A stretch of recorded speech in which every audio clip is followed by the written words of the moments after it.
The political drama continues. I'm Ed Kelly, editor of the Oklahoman. With me from Washington is Chris Castile, chief of the Oklahoman's Washington Bureau, and Mark Green, national editorial writer for the Oklahoman. John McCain, gentlemen, made a big splash by halting his campaign to return to your fair city to participate in the bailout plan. Barack Obama, his opponent, went along as well, however reluctantly. Did either candidate, though, really accomplish anything by being in Washington rather than being back out on the campaign trail?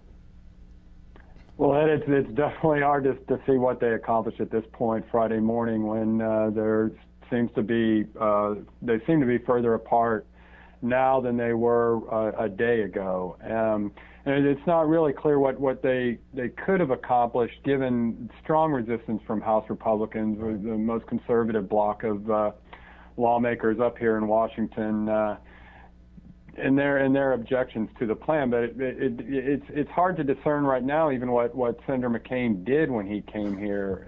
Doesn't seem to have spoken much in the White House meeting, hasn't said much since. Whether he can do anything about this block of House Republicans remains to be seen. I think Senator Obama, reluctant, as you said, to come here in the first place, at least tried to, I think, figure out where the House Republicans were coming from in this White House meeting yesterday, but still, I think this morning articulated what he had yesterday, that injecting presidential politics in this really might not be constructive. I think one of the interesting dynamics, though, that has evolved with the whole concept of the two candidates coming to Washington is that for good or ill, John McCain is on the spot now. It has a high upside, high downside. Right. If things blow up, McCain's probably going to catch most of the blame. If they come out with some kind of a deal and the markets settle out and things start looking better, I think McCain's going to get a lot of the credit, because he's getting a lot of the pressure now to make things happen, for good or for ill. Right. He seemed to set himself up, though, the other day when he announced that he was going to suspend his campaign and come back here as somebody who could possibly help with this situation. And what he seemed to miscalculate on is just how dug in the House Republicans are on this. All of them are getting a lot of calls from their districts resisting this, and this isn't exactly Senator McCain's block of top supporters anyway, the most conservative people in Congress. Okay, right. It does look like, though, there's a fair chance here at mid-morning on Friday that the first presidential debate will come off as planned tonight in Mississippi. Mark and Chris, what does each one of these candidates have to do to impress the 100 million or so Americans that are expected to watch this on TV tonight? Well, and I think that for Senator Obama, the challenge will be to appear presidential, to have stature, things I think that he can easily achieve. He seems to have that kind of demeanor.